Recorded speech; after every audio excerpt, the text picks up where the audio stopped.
l'empire carolingien se désagrège et les raids des envahisseurs ont repris. Au sud, les Sarrasins s'abattent sur la Crète, la Sicile, la Toscane, Rome, la Provence, où une tête de pont est établie près de Saint-Tropez. Venus des steppes asiatiques, par la plaine du Danube, les Magyars vont atteindre la Lombardie et la Vénétie, la Bavière, la Bourgogne, la Provence et Rome. Descendant du nord, les Vikings ou Normands vont apparaître sur les côtes de l'Europe au début du IXe siècle. Mais n'anticipons pas, nous ne sommes qu'en 790. Voyons d'abord chez eux ces farouches guerriers, ces rois de la mer.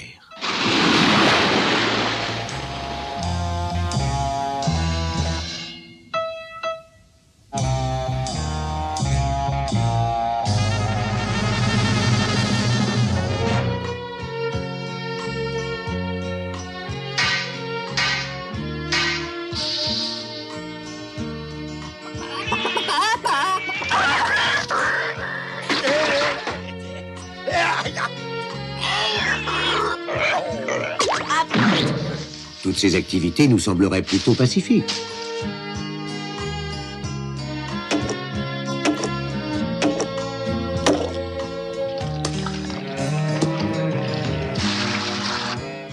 Notre ami le Gros est un Trael, un serf de naissance. Pierre est un Bondé, un homme libre qui porte épée. Il est venu aider son homme de confiance.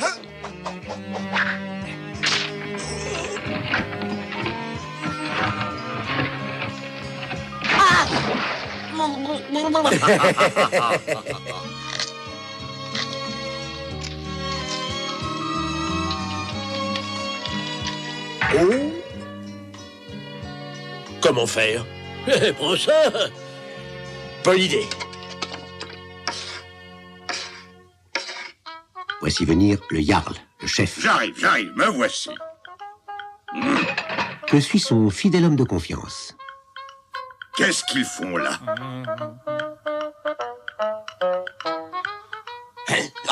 Qu'est-ce qu'il a?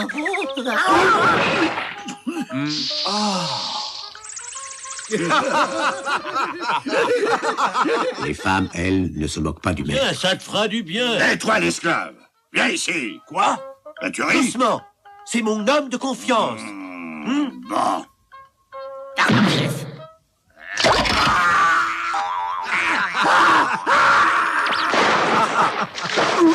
Pierrette est une femme mariée, ce qu'indique son écharpe nouée sur les cheveux. Et la chaînette autour du cou portant clé et ciseaux signifie qu'elle est la Deidia, la patronne.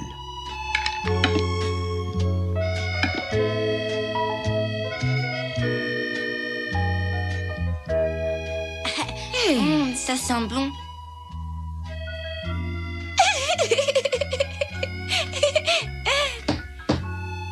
On peut entrer? Entrez. Oh! Oh, mes poissons!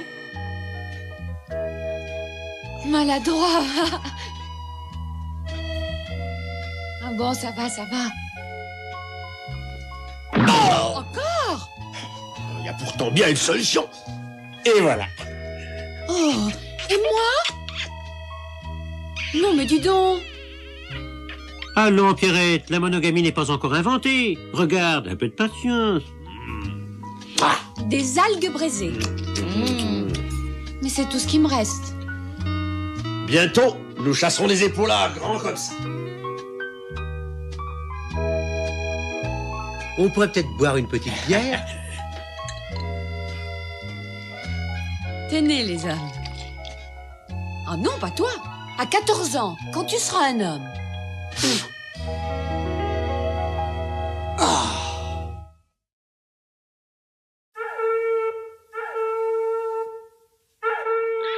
Le matin, exposés toute la nuit à l'extérieur des palissades qui protègent le village, des nouveau-nés.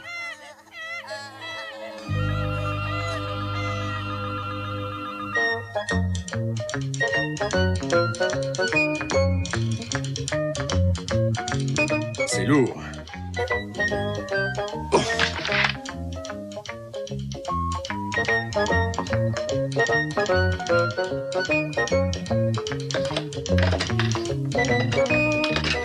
Arrête, allô?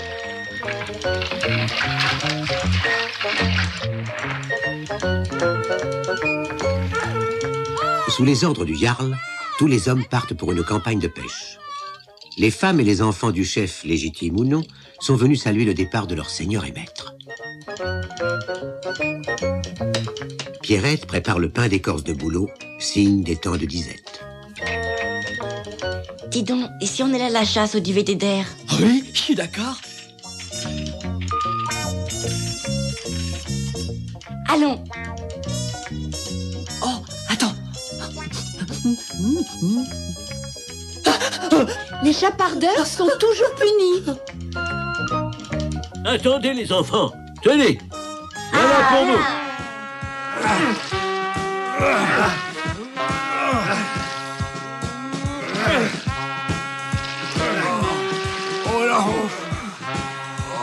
Mais dis donc, gros éléphant, un peu plus doucement, tu veux? Mais tu as bientôt fini de te balancer. Tu vas nous faire chavirer. Ça suffit comme ça. Dépêchez-vous d'écoper, dépêchez-vous. On prend du retard.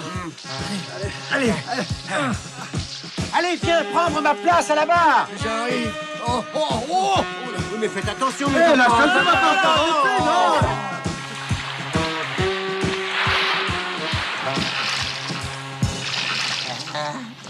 Les épaulards. Quoi? Les épaulards. Hein? Il y en a plein. Regardez, chef. Ben, il fallait le dire. Il faut isoler un de ces animaux.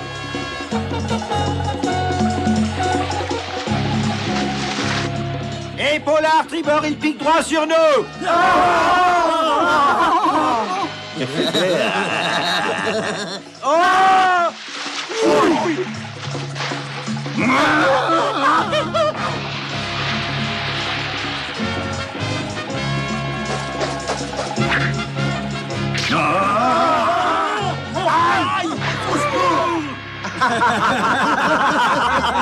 Regarde nos bateaux là-bas. Ça a l'air de mordre.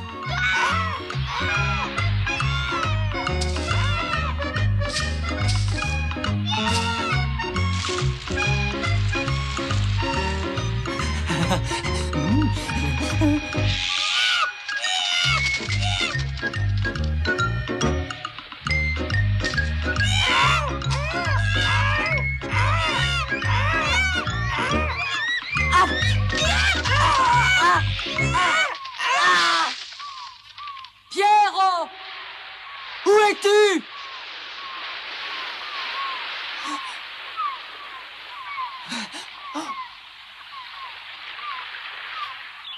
Oh, mais qu'est-ce qu'il est arrivé? Pierrot! Pierrot, réponds-moi! Coucou. Hein?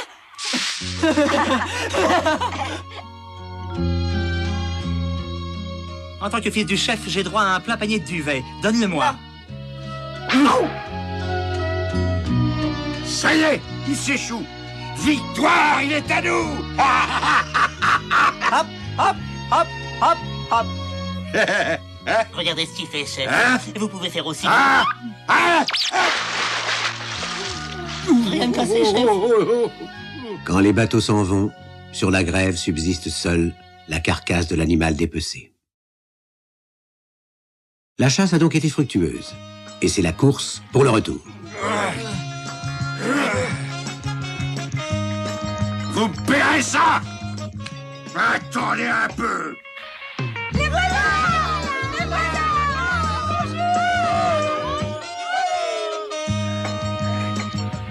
La grande fête du solstice d'été va commencer. Maestro, le sage, en donne le signal en se rendant devant l'autel des dieux. Thor, entouré de Odin et de Freyr. Prosternez-vous. Et voici du sang, oh Dieu, pour apaiser votre colère. Hydromel ou bière forte? Voyons. Nous allons bien voir si c'est bon. Et ça, c'est quoi? Bière forte, très forte. Voyons, goûtons ça. Allez. Arrête. Et les femmes, qu'est-ce que c'est que cette boisson? J'avais jamais bu ça, moi. Près de nous, la table des hommes. Au fond, celle des femmes. Entre les deux, celle des enfants. Parés pour la fête, voici les hommes.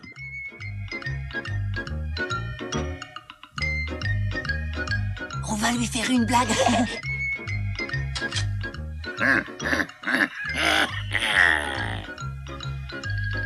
Buvons à la grande fête du solstice d'été. Et aux dieux qui me sont favorables.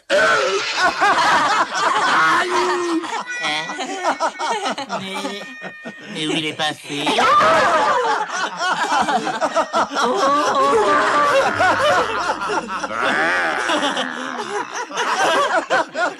Attendez!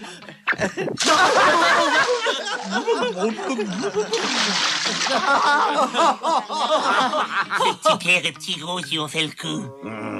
Mais on va voir, mes gaillards. D'abord, on insulte mon fils, et maintenant, c'est moi, votre chef. Je vais vous montrer qui commande ici. Vous méritez c'est une bien bonne fait. correction. Attendez, approchez. Un moment. Mes amis, attendez. Selon la loi, le défi a été lancé. La coutume veut que les adversaires se rendent à l'Yggdrasil, l'arbre du monde, où l'affrontement aura lieu. La distance sera de 15 mètres. Bon. Allez, attrapez ça. Et là, il est... Quand un mot signale, attention. Non mais attendez! Oh, Non, mais il faut respecter les règles. Vous m'entendez? Arrêtez, arrêtez. Nous passons à l'épreuve suivante. Tiens, à toi. Tire.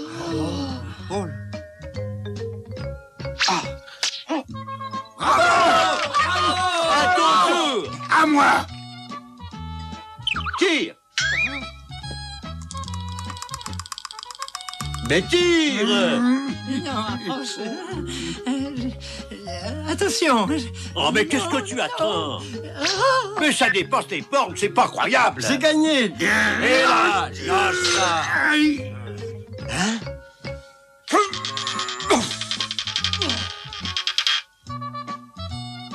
Votre chef a failli à l'honneur viking. Qu'il soit banni. Oui, Le chef n'a pas respecté la loi des Vikings, il faut qu'il parte. Tu as entendu, il te chasse. Tu es outlagi, Quoi? hors la loi. Ne reviens jamais dans notre village. Tu es banni. ils sont bavés. Bon débat.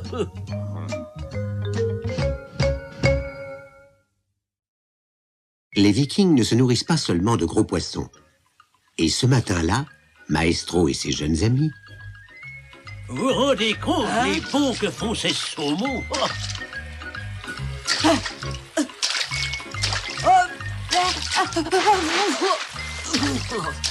J'ai une idée. Essayez ça. D'accord. Oh, oh, oh, oh. Tiens, tiens. Et si on tentait de faire comme ces poissons? Comme ceci, par exemple. Hein? Ou peut-être bien comme ça. Ou alors... Mais oui, mais pourquoi pas? Me voilà, il fallait y penser. Eureka, j'ai trouvé. J'ai trouvé. J'ai trouvé. Il suffit de faire comme les saumons. Mais oui, sauter l'obstacle. Non, écoutons plutôt Maestro et essayons. Stop! Un obstacle devant nous. Débarquons ici.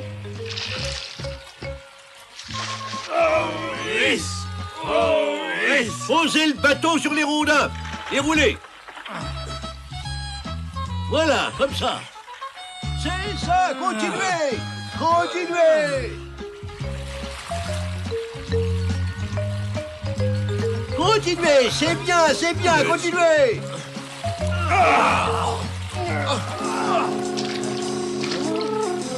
Hein? Comment? Mais qu'est-ce qu'ils font?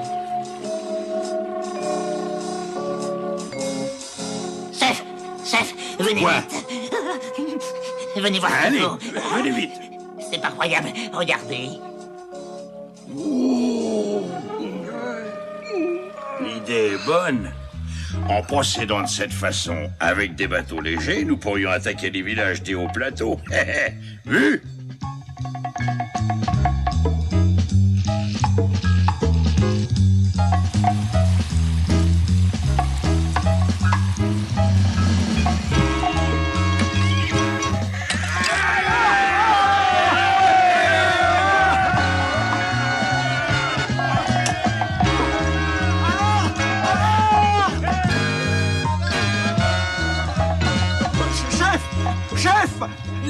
viennent d'attaquer nos villages, qu'est-ce qu'on fait? Qu'est-ce que vous dites? Nous allons le leur faire regretter.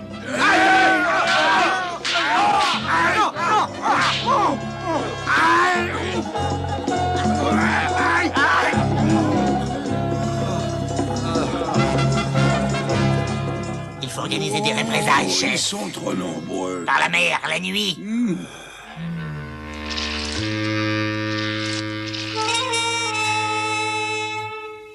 À l'attaque!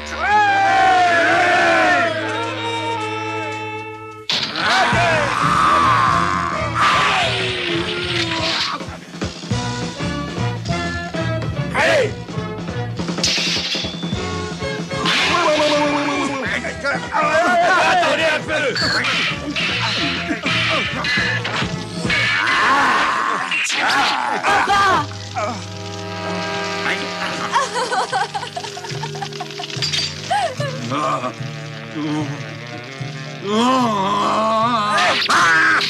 Autour du chef mort, on a déposé ses armes, ses boucliers, son coffre et les vivres dont il aura besoin pour le grand voyage. Son fils aîné aura l'honneur d'allumer le brasier. Il n'y a pas de tristesse dans ce rite, car Odin, dieu des guerriers, recueille près de lui les vaillants morts dans l'honneur. De représailles en représailles, attaques et pillages vont se multiplier, mettant le pays à feu et à sang.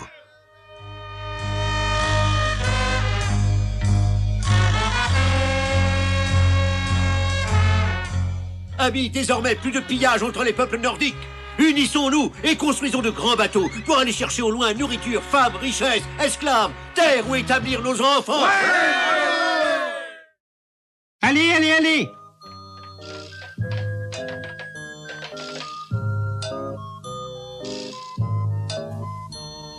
Pas mal, celui-là.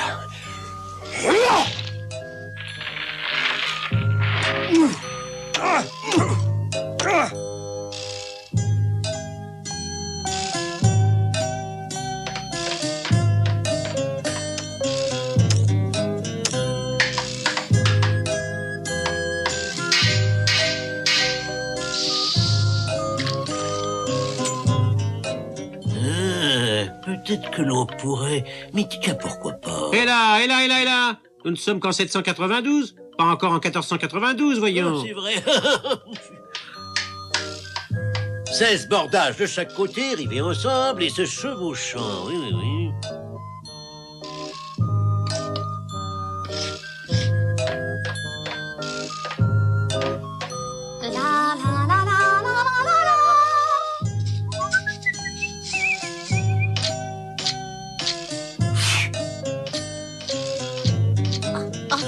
Attention.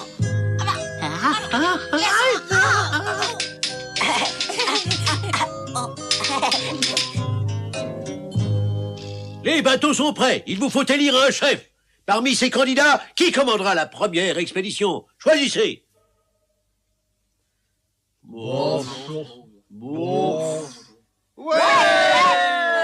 donc votre chef. Vous devez lui prêter serment. Allez-y. Vive notre chef! Vive notre chef! Ça peut aller. Alors, tout va bien? Ça peut aller, mais il me faudrait du poil de vache. Voilà. Merci. Tout semble conforme au plan. 23 mètres 33, largeur 5 mètres 25, hauteur 1 mètre 95, donc 85 cm de tirant d'eau. Les trous de nage espacés d'1 mètre, ça va. Quant à la longueur des rames, 4 mètres 50, oui. Ah bah ces boucliers m'ont l'air solides. Bon, bah on va pouvoir mettre à l'eau. Bien, embarquez les chevaux.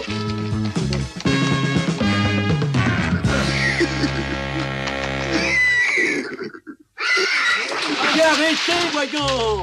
Mais non, ça ne va pas, mais non, ça ne va pas du tout, ça. Oh. Et si on essayait comme ça? Bah non, la pauvre bête aurait le vertige. Et comme ça, et hop, ah non, c'est un peu risqué, ça. Comme ça, dans l'élan... Ah oui, mais si elle tombe à côté, oui, ça... Et voilà, mais c'est ça la solution! Mes amis, vous pouvez ramener le cheval. Vous basculez le dracard et l'animal montera tout seul. Mais où vais-je chercher tout ça, moi? Vous voyez? On a pareil. chaque bateau contiendra 2500 kilos de vivres, 400 kilos d'armes, 40 hommes. Des coffres individuels serviront de siège pour ramer. Surtout, jamais de feu à bord, vous mangerez cru. Oh, ma dernière invention, un instrument de navigation. Il te permettra de garder le cap. Bon, nous pouvons partir. Tu veux venir avec nous? Tu es un homme maintenant. Au revoir! Bonne chance!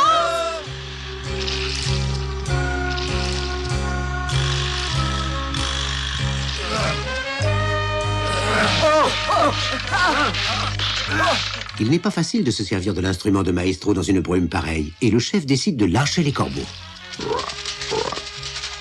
S'ils ne reviennent pas, c'est que la côte n'est pas loin. Terre à l'horizon! 793, Lindisfarne, une île au large de la Northumbrie, au nord de l'Angleterre, sera le lieu du premier raid viking.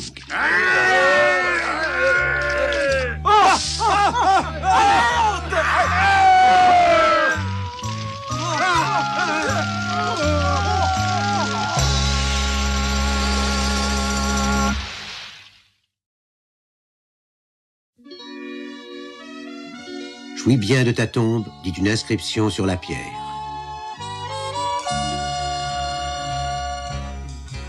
C'est maintenant à toi, le cadet, d'aller chercher fortune ailleurs.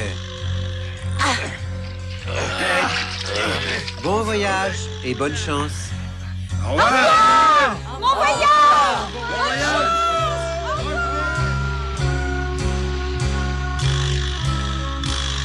830, les Vikings se dirigent vers l'Irlande.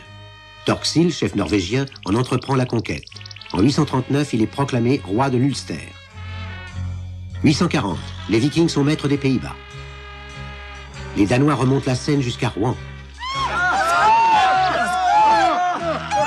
843, à Nantes, on fête la Saint-Jean.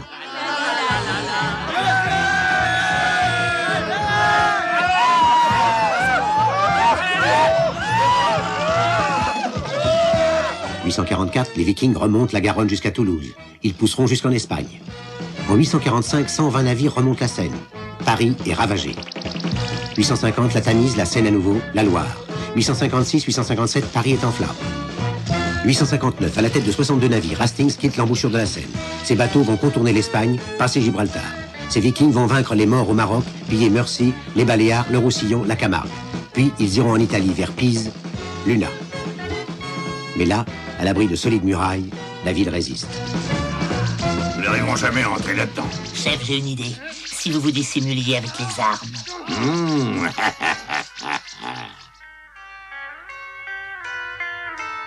Notre chef vénéré, le noble Hastings, est mort au combat. Oh, son dernier désir était d'être pieusement enterré. Tous ses trésors reviendraient à l'église. J'accepte.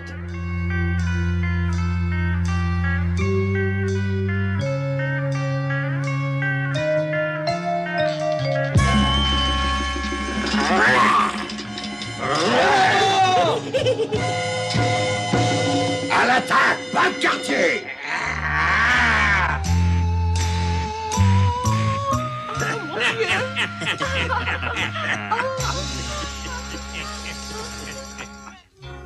À son tour, Rome sera incendiée. En 862, c'est le retour triomphal de Hastings vers sa base de Noirmoutier, où seront exhibées ses prises de guerre. 862, venus de Suède, les Vikings descendent les fleuves russes, Volkhov, Dniepr, la Volga. Rurik fonde l'État de Kiev, le premier État russe. Les Varegs sont devant Constantinople. 870, l'Angleterre de l'Est est conquise par les Danois. 874, Harald, aux beaux cheveux, achève l'unité de la Norvège. Les Norvégiens vont fonder Reykjavik, en Islande.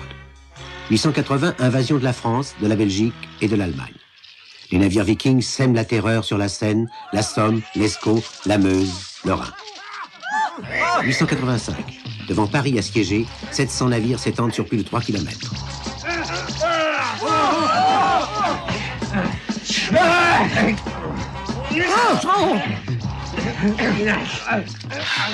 Le roi Charles le Gros offre aux assaillants 700 livres d'argent pour qu'ils se retirent. En 911, Charles le Simple abandonne au chef normand Rollon la Normandie, déjà peuplée de petites têtes blondes. Rollon va prêter au roi serment d'allégeance.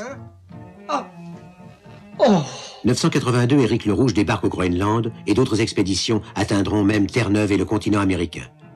1028, Knut le Grand règne sur le Danemark, la Norvège, l'Angleterre. 1059, Robert Guiscard est duc de Pouille et de Calabre. 1061, avec son frère, il enlève la Sicile aux Arabes.